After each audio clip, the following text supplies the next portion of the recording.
Bonjour les enfants, c'est papa. Il va flotter. Attention les enfants, prévenez le monde entier. Ce drapeau va bientôt flotter. Regardez l'homme à côté de nous. Vous voyez cet homme? Il s'appelle Francis Ngannou. Je ne sais pas d'où tu viens sur la planète, frère. Je ne sais pas quel est ton pays, quel est ton village.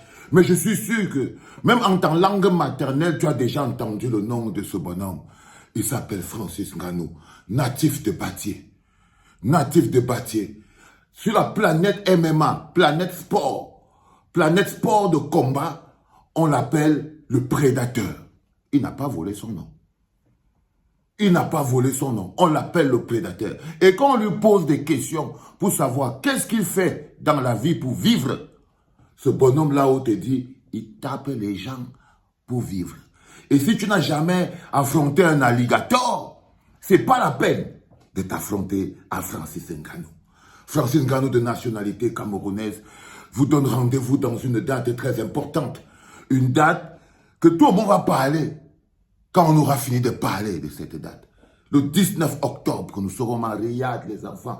Tu entends, non, Ngannou? Regarde comment ton peuple se prépare. Tu sais que tout part toujours de la clinique. C'est de la clinique que ça part. L'énergie, la force, la puissance, tu sais où c'est qu'on fabrique la boule dont tu as besoin pour pouvoir remporter cette victoire. Une date le 19 octobre, un jour à Riyad. PFL, Francis Ngannou sera de nouveau dans la cage, les enfants. Francis Ngannou, le prédateur, l'homme qui tape les hommes pour vivre, sera de nouveau dans la cage le 19 octobre. Ça fait longtemps qu'il n'est pas passé dans la cage. Ça fait longtemps qu'il n'a pas allumé le dos de quelqu'un sur la page. Ça fait longtemps que quelqu'un ne sait pas manger une Francis Ngannou bien allumée. Parce que quand tu te manges une Ngannou bien dosée, bien plantée, je crois personnellement que c'est la digestion qui te pose un problème. Bah oui, quand tu te manges une Ngannou bien placée, c'est les problèmes digestifs qui commencent pour le restant de la vie. Et le gars qu'on appelle Francis Ngannou a rendez-vous avec l'histoire. Il a rendez-vous avec son histoire. Il a aussi rendez-vous avec notre histoire en tant que Camerounais, en tant que continental. Cette énergie puissante dont il a besoin pour pouvoir faire flotter notre drapeau aussi haut que possible. Les enfants, je vous l'avais dit, ils reviendront s'agglutiner autour de toi, champion. Parce que c'est nous qui devons dire que c'est l'heure de s'agglutiner autour de toi, champion. C'est comme ça que ça se passe et ça ne se passera pas autrement.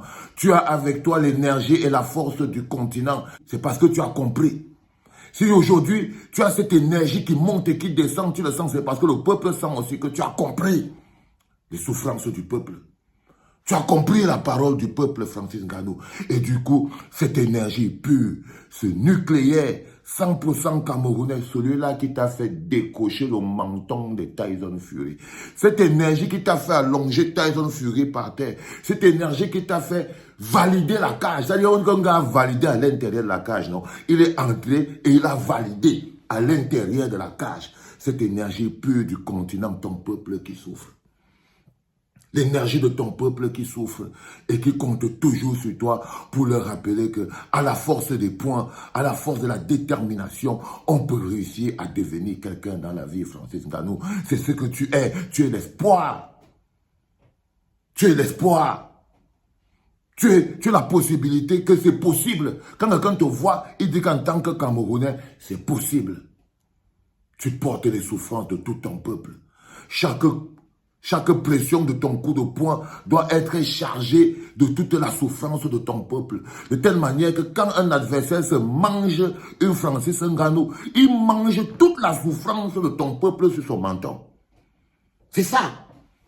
C'est ça qui se passe. C'est-à-dire que quand quelqu'un va se prendre un high kick ou un low kick de Francis Ngannou ou sur la côte ou bien c'est sur le pied, quand il encaisse ça, il encaisse la décharge d'un peuple assoiffé de justice et de détermination. C'est cette énergie-là qui te remettra ta couronne sur ta tête. Le 19 octobre à Riyad, quand tu seras dans la cage, non pas seulement pour rappeler au monde que tu es le champion, mais aussi pour ton honneur. Pour ton honneur.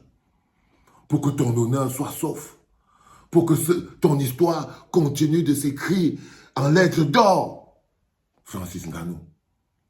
Et ça passe par l'énergie pure, la force intérieure, celle qui te vient du continent. Les enfants, il faut partager.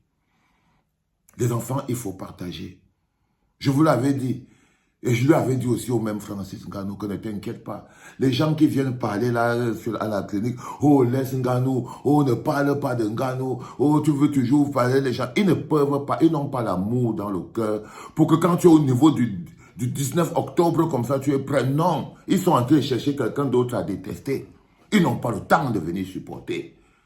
Ils sont en train de chercher qui ils vont détester, le nom de qui. Là maintenant, par exemple, comme ils ont trop la rage contre moi et tout, c'est maintenant qu'ils sont aussi au courant que le 19 octobre, leur frère, celui qui porte aussi notre lumière, le phare qui éclaire aussi la jeunesse camerounaise de toi, Francis Ngannou. Non, ils ne sont pas encore prêts. Ils sont encore occupés à faire la haine. Mais t'inquiète pas, c'est la famille. C'est la famille Ngannou. Quand ils vont finir, ils vont voir, ils vont dire que, aïe, on va parler de Ngannou. Ok, on va aller supporter Ngannou, on va dire à Ngannou que Ngannou ne doit pas l'écouter. Au moins, ils seront en train de te parler. Ils seront en train de se mobiliser autour de toi. Ils seront, quelle que soit la force avec laquelle tu les connais bien comme ils sont. Là, ils étaient pas au courant. Maintenant, ils sont au courant. À les enfants partagés pour que le peuple soit au courant. Qu'un des nôtres va retourner à Riyad, dans la cage, pour aller encore faire briller ce que nous avons en commun. Ce que nous avons en commun. Parce que quand Francis Ngannou se bat dans la cage et qu'on dit que c'est le gars de Bati, le Camerounais, il s'est entraîné au Cameroun. Il s'est entraîné au Cameroun. Tu t'es entraîné au Cameroun, petit. Tu t'es entraîné au Cameroun, sur la terre-mère, l'endroit que je rêve que mes pieds vont encore toucher. Aïe, Seigneur, mais ce n'est pas encore le moment. Quand ce n'est pas le moment, ce n'est pas le moment. Mais tu vois, tu as puisé dans la terre nourricière l'énergie nécessaire pour pouvoir arriver. Et tu vas arriver, frère. Força, hermano, parce que je sais que le 19 octobre à Riyad, la victoire sera la tienne, frère. La victoire sera la nôtre. La force sera la tienne et la force sera la nôtre. Et ce bonhomme va comprendre qu'il n'a jamais affronté un alligator.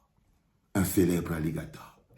C'était le deuxième podcast de la journée à les enfants pour notre ami et frère, le porte-étendard des souffrances de son peuple, l'homme qu'on appelle Francis Ngannou. Que chaque baston qu'il va donner ce jour-là soit empreint de toute la puissance et la souffrance de son peuple. Venez lui donner de la force.